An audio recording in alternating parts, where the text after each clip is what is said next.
Abrimos aquí nuestro distrito clima con Santiago Gaztelumendi, director de estrategia y coordinador de Euskalmet, la Agencia Vasca de Meteorología. Santi Kaixo, arratsaldeon.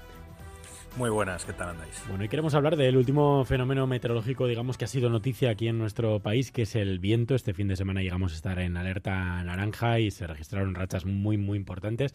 Y para hablar del viento, lo primero, una pregunta que puede parecer muy obvia y que lo es, pero que seguramente pues me costaría o nos costaría definir correctamente, ¿no, Santi? ¿Qué es el viento? Bueno, te iba a contestar el aire en movimiento, ¿no? Pero en realidad es la frase que es el viento, el aire en movimiento, pues eso es el viento, el movimiento horizontal del aire. A eso se le conoce como viento. Importante el matiz que he dicho horizontal, luego lo entenderemos. Y otro aspecto también importante es que el viento es de carácter vectorial. O sea, no nos vale con un número para definirlo, nos hace falta definir su módulo, su dirección y su sentido. Es decir, un número que caracteriza la intensidad o la velocidad del viento y algo que nos indique cuál es su dirección y el sentido. Entonces, la velocidad habitualmente, por ejemplo, en kilómetros hora, por ejemplo, se puede entender, o cualquier otra unidad de velocidad, y la dirección, pues en grados o en las típicas escalas de 0 a 360 en grados, o las típicas escalas basadas en puntos cardinales, ¿no? Norte, nordeste, este, etcétera, ¿no? Y así se definiría el viento. ¿Y cómo lo registréis? ¿Qué instrumentos se utilizan para registrar esas rachas de viento? Pues hay muchas tipologías para poder registrar el viento, ¿no? Entonces podemos empezar también recordando que hay muchas medidas que se hacen de forma remota, en modo teledetección, también las hay para medir el viento. Es decir, el viento se puede medir con sensores pasivos, que recordemos que son aquellos que no emiten ningún tipo de radiación, o sea, esperan, y eso es, por ejemplo, el Meteosat, nos permitiría medir el viento a diferente escala, mediante asignar diferentes vientos a la velocidad que llevan las nubes en las diferentes imágenes.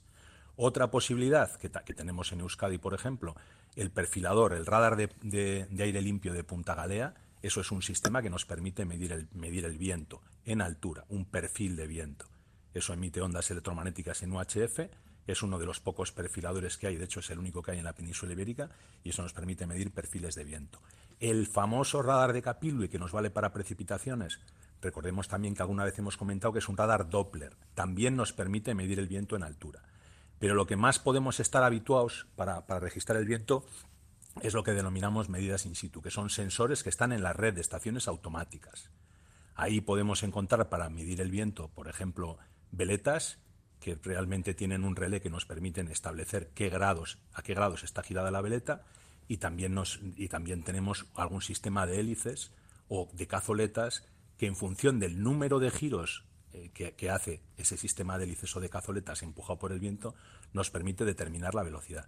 Y luego tenemos también experiencia propia, seguro en carretera, de haber visto las famosas mangas en los puentes.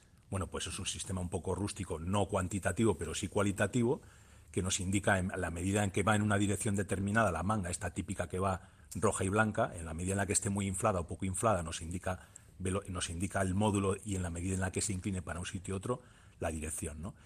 Otra cosa, recordaros que estos registros de velocidad del viento tenemos 61 puntos en Euskadi, en la red de estaciones automáticas, que se pueden consultar en la web, y como todos los datos de la red automática nuestra, cada 10 minutos tenemos información de ese parámetro. Y se registra ese viento medio, racha de viento, porque es muy habitual que digamos, ¿no? Pues se han registrado rachas de viento de 116 kilómetros por hora en Machichaco, no sé dónde, Zarauz, en Jaizkibel, tal.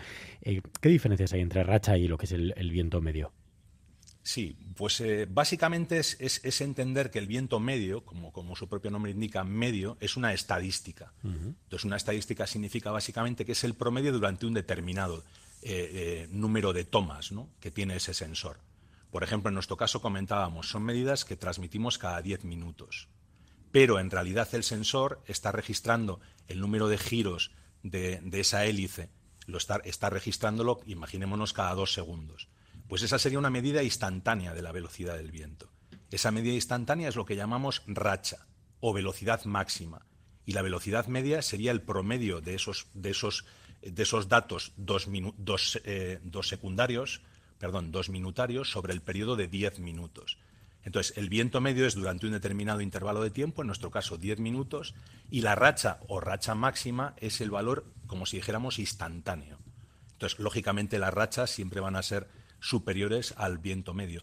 Lo mismo se aplicaría a la dirección también. Hay dirección media y hay dirección de la racha máxima. Entonces siempre la racha más alta que el viento medio. Y otro concepto también muy, muy, muy utilizado, zonas expuestas y zonas no expuestas. Esto es muy importante también. Es importante, es importante. Esa es una peculiaridad, por ejemplo, que tiene nuestro sistema de avisos, alertas y alarmas.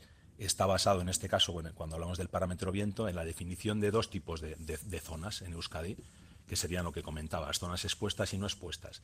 ¿Para qué hacemos eso? Pues básicamente porque no tiene el mismo impacto una determinada velocidad del viento, una determinada velocidad de la racha, no tiene el mismo impacto en una zona expuesta, que está acostumbrada a ese tipo de intensidades de viento, a una zona no expuesta. Entonces, tenemos definidos los intervalos, para que nos demos un poco cuenta, en zonas expuestas serían los intervalos, recordar que son aproximados, son orientativos, pero el amarillo sería 100 kilómetros hora, el naranja 120 kilómetros hora y el rojo 140 kilómetros hora en las zonas expuestas.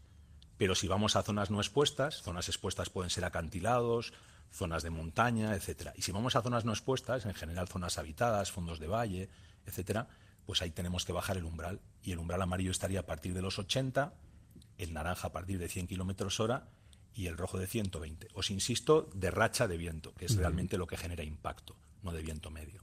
Y para darnos una idea, ¿hasta dónde pueden llegar esas rachas? ¿Qué récords manejamos aquí en Euskadi en cuanto al viento o en el mundo, ¿no? Para hacernos un poco una idea.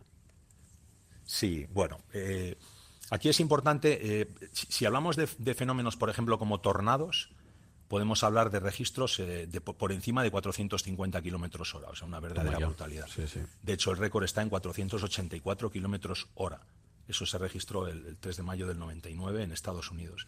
Pero si vamos a situaciones que no son de tipo tornado, por ejemplo, en Australia el registro más alto del que se tiene constancia es 408 kilómetros hora. Y los registros habituales, el récord anterior que ha estado durante mucho tiempo ahí, son los famosos 372 kilómetros hora. Eso se produjo también en Estados Unidos en el 34. Ese era un récord establecido. ¿Pensamos en Península Ibérica? Pues mira, hace poco con BERT, que luego igual podemos hablar un poco de él, sí. Se ha registrado en una estación en Picos de Europa, que yo creo que está arriba en Fuente D, si conocéis Fuente D arriba, sí. Del teleférico, 236 kilómetros hora. Ese es el récord oficial en Península Ibérica. Nosotros, récords de viento... tendrá, ¿no? ¿Cómo no? ¿Cómo sí, no? Sí.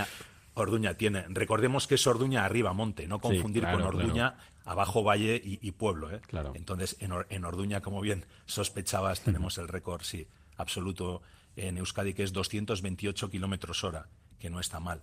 Y en Cerroja, que también es una zona bastante expuesta, 204 tenemos por ahí. O sea que fijaros que son intensidades relevantes. Sí. Pero es verdad que fíjate, ese 408 de Australia, por ejemplo, pues es casi el doble, ¿no? Pero son cifras muy, muy, muy altas.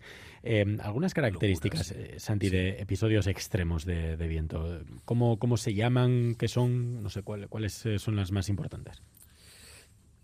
Pues deberíamos por simplificar un poco las cosas, diríamos época invernal y época más estival, ¿no? Como dos temporadas, la fría y la cálida, ¿no? Si nos vamos a la temporada invernal, a la época fría, de octubre a abril, por ejemplo, pues fundamentalmente hablaríamos de depresiones profundas, que luego podemos entrar un poco, y de galernas frontales, que es básicamente una galerna frontal es como una galerna habitualmente, pero en este caso va asociada con un frente, entonces suele tener más intensidad. Y luego hablamos un poco de las depresiones profundas, tal vez. Y luego, si vamos a época de verano,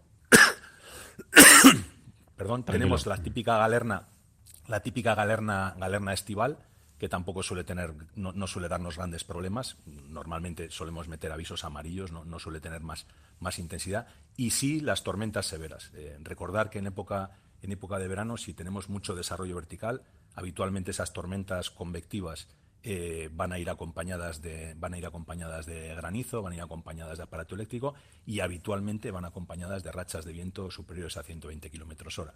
Pues esas serían. Y os diría que, en resumen, deberíamos entender que el viento a cierta escala, esto también va por escalas, pero el viento que más intensidad puede tener, tenemos que pensar siempre por qué se mueve el aire. No hemos dicho antes, el viento es el aire en movimiento. ¿Y qué lo mueve? Bueno, pues en general lo mueve algo que le empuja, y ese algo que le empuja es que el viento tiende a fluir de la zona de altas presiones a las zonas de bajas presiones. Entonces, ese es el movimiento muy, muy simplificado, os lo diría, y ahí es donde podemos enlazar también con aquellas famosas frases que usamos mucho de el mapa isobárico, están las isobaras muy juntas, y eso en el típico mapa este que vemos de presión al nivel del mar, si vemos que hay muchas líneas juntas alrededor de algo, eso significa que el viento se va a intensificar. Recordar que un mapa de isobaras no es más que una especie de mapa de cotas, como si viéramos el terreno, y ahí estamos viendo también sus montañas y sus valles, ¿no? Pues el viento va a tender de ir de las montañas a caer hacia los valles, ¿no? Esos son las altas presiones y las bajas presiones. Entonces, es ese palabra que hablamos, fuertes gradientes de presión. Eso significa que tienen que estar las isobaras muy juntas, ¿no? Y ese es un poco el secreto a nivel sinóptico. Luego también el viento hay que entender que tiene también sus configuraciones locales, ¿eh? Es un meteoro, es una variable meteorológica que está muy influenciada por el terreno. Y luego también os comentaría por último en este tema, bueno, acordémonos también de aquello que decíamos alguna vez, ¿no? Los ex-huracanes. Bueno, acordaros, los huracanes se generan donde se generan, llegan aquí ya que no tienen forma de huracán, pero a menudo son borrascas profundas que nos pueden traer problemas. O ciclogénesis explosivas, que alguno llama bombas meteorológicas, pues también es un tipo de configuración isobárica de campo de presión, de baja presión, muy profunda, y por lo tanto el viento tiende a caer mucho hacia allá. Y eso genera intensidades relevantes. Y Santi, en Euskadi tenemos registrados, digamos, en este siglo, cuáles han sido los eventos, por así decirlo, más relevantes. Me imagino que ese 228 kilómetros hora que apuntábamos en Orduña Monte, pues estará señalado, sí, ¿no? Y formará parte, digamos, de algún evento concreto. Seguro, y no falla si, bueno, supongo que los oyentes tendrán en mente Cintia y Klaus, 2010 sí, y 2009, 27 de febrero de 2010 y 24 de enero de 2009. Y esos son básicamente los que estabas comentando, 228 kilómetros en Orduña y el 204 de Cerroja es Klaus. Dos ciclogénesis explosivas con características diferentes, pero fueron dos alarmas rojas, ¿no? En este caso, características diferentes porque son ciclogénesis explosivas, eso significa muy profundas y que se profundizan en muy poco tiempo, bajan del entorno de 20 milibares en 24 horas o menos, en los dos casos se cumplió, y son muy profundas, como digo, pero claro, trayectorias diferentes. Eso es importante también tenerlo en cuenta cuando también el miércoles pasado comentábamos la posibilidad esta de que se genera una ciclogénesis explosiva que nos trajera viento del sur, ¿no? Entonces, es importante a qué distancia se producen y qué trayectoria tienen, ¿no?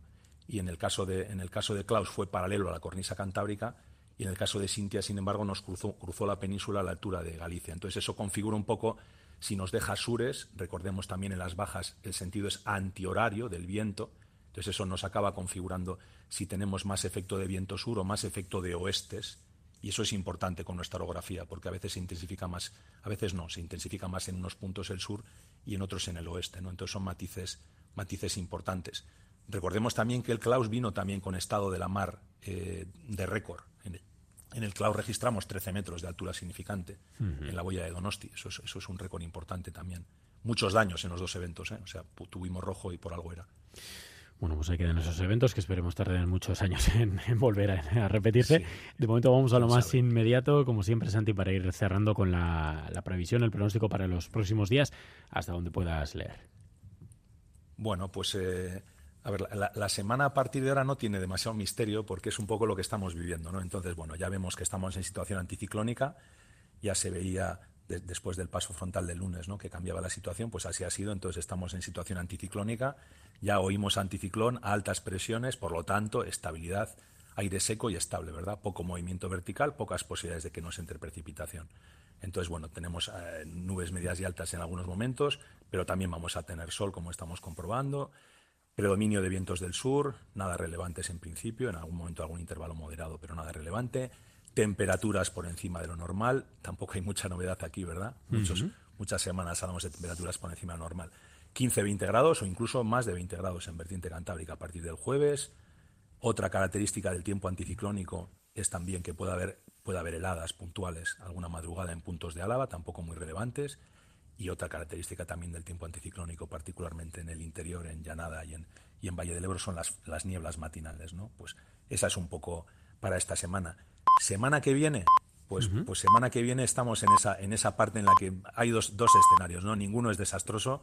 o bien seguimos con situación anticiclónica, o tal vez empecemos a tener algún evento de precipitación nada del otro mundo debido a algún frente atlántico con circulación zonal. Pero no está claro, y son 2 escenarios bastante diferentes. Bueno, pues ya lo iremos contando día a día, como siempre aquí en Radio Euskadi. Santi Gaztelumendi, director de estrategia y coordinador de Euskalmet. Eskerrik asko, hasta la próxima semana. A vosotros, encantado. Agur.